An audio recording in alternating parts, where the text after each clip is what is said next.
Now, how can you link FaceTime to a phone number on your iPad, but perhaps on the Mac as well? Let's get started with this right now. So essentially, you just need to go to the settings app of your iPad, and entirely at the bottom, we have the apps section. And from the apps, you can scroll through or even type in a FaceTime into the search. And you can manage a bunch of different things. Obviously, it has to be turned on and everything, but you need to ensure that under the "you can be reached by FaceTime" ad, you have some more options selected. So if there is the phone number, make sure you click on it so that there is the check next to it.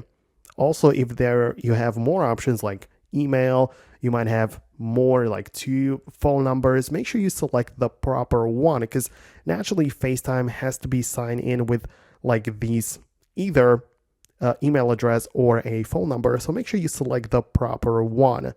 If you do not have that, make sure that you have an iPhone as well, sign into the same Apple ID account, where you similarly go to the FaceTime section, and there you should be able to see the caller ID as well as you can be reached at FaceTime at these numbers. And when you set it up like this, when you added the phone number through the iPad to FaceTime, it should then also appear on your iPad, assuming you are using the same Apple account, like that both devices belong to you.